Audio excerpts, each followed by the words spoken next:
I was shot down behind the German lines in September 1939. 3 Messerschmitts had attacked me, but I had the satisfaction of seeing 2 of them spinning down to earth, whirling funeral pyres, before I took the last long dive. My name is... well, never mind. My family still retains many of the puritanical characteristics of our revered ancestors, and it is so publicly shy that it would consider a death notice as verging on the vulgar. My family thinks that I am dead, so let it go at that. Perhaps I am. I imagine the Germans buried me anyway. The transition, or whatever it was, must have been instantaneous, for my head was still whirling from the spin when I opened my eyes in what appeared to be a garden. There were trees and shrubs and flowers and expanses of well-kept lawn. But what astonished me first was that there didn't seem to be any end to the garden. It just extended indefinitely all the way to the horizon, or at least as far as I could see, and there were no buildings, nor any people. At least I didn't see any people at first.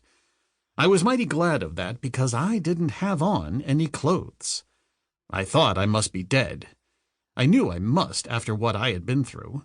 When a machine gun bullet lodges in your heart, you remain conscious for about 15 seconds, long enough to realize that you have already gone into your last spin, but you still know you are dead, unless a miracle has happened to save you. I thought that possibly such a miracle might have intervened to preserve me for posterity. I looked around for the Germans and for my plane, but they weren't there.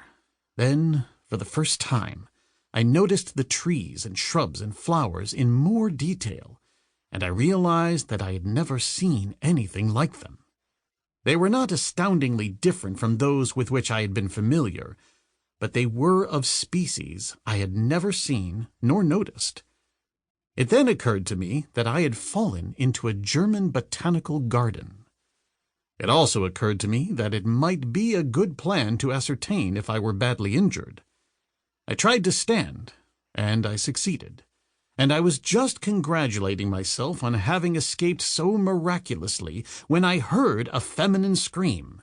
I wheeled about to face a girl looking at me in open-eyed astonishment, with just a tinge of terror. The moment I turned, she did likewise and fled. So did I. I fled to the concealment of a clump of bushes. And then I commenced to wonder. I had never seen a girl exactly like her before, nor one garbed as was she. If it hadn't been broad daylight, I would have thought she might be going to a fancy dress ball. Her body had been sheathed in what appeared to be gold sequins, and she looked as though she had either been poured into her costume or it had been pasted on her bare skin. It was undeniably a good fit. From the yoke to a pair of red boots that flapped about her ankles and halfway to her knees, she had been clothed in sequins.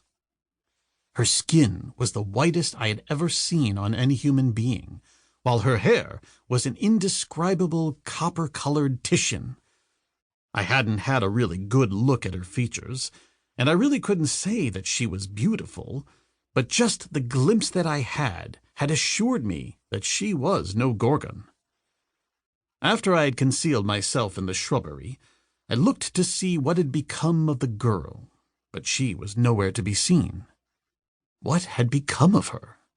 Where had she gone? She had simply disappeared.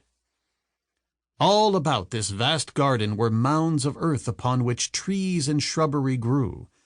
They were not very high, perhaps 6 feet, and the trees and shrubbery planted around them so blended into the growth upon them that they were scarcely noticeable. But directly in front of me I noticed an opening in one of them, and as I was looking at it, 5 men came out of it like rabbits out of a warren.